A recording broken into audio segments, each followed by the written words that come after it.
তাকে বিয়ে করব। বিষ্ণু ইসলাম বলেছেন, যে যাকে বিয়ে করবে সে যেন তার এমন কিছু দেখে নেয় যেটা দেখার ফলে তার প্রতি তার ভালোবাসার সৃষ্টি হয়। এটা সুন্নাত।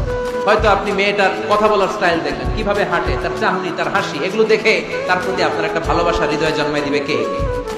ভালোবাসা না জন্মালে বিয়ে করতে পারবে? তাকে বিয়ে করব। বিষ্ণু ইসলাম বলেছেন, যে যাকে বিয়ে করবে সে যেন তার এমন কিছু দেখে নেয় যেটা দেখার ফলে তার প্রতি তার ভালোবাসার সৃষ্টি হয়। এটা সুন্নাত। হয়তো আপনি মেয়েটার কথা বলার স্টাইল দেখলেন, কিভাবে হাঁটে, তার চাহনি, তার হাসি, এগুলো দেখে তার প্রতি আপনার একটা ভালোবাসা হৃদয়ে জন্মাই দিবে। কে? ভালোবাসা না জন্মালে বিয়ে করতে পারবে? তাকে বিয়ে করব। বিষ্ণু ইসলাম বলেছেন, যে যাকে বিয়ে করবে সে যেন তার এমন কিছু দেখে নেয় যেটা দেখার ফলে তার প্রতি তার ভালোবাসার সৃষ্টি হয়। এটা সুন্নাত। হয়তো আপনি মেয়েটার কথা বলার স্টাইল দেখলেন, কিভাবে হাঁটে, তার চাহনি, তার হাসি, এগুলো দেখে তার প্রতি আপনার একটা ভালোবাসা হৃদয়ে জন্মাই দিবে। কে?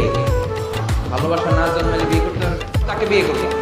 বিষ্ণু ইসলাম বলেছেন, যে যাকে বিয়ে করবে সে যেন তার এমন কিছু দেখে নেয় যেটা দেখার ফলে তার প্রতি তার ভালোবাসার সৃষ্টি হয়। এটা সুন্নাত। হয়তো আপনি মেয়েটার কথা বলার স্টাইল দেখলেন, কিভাবে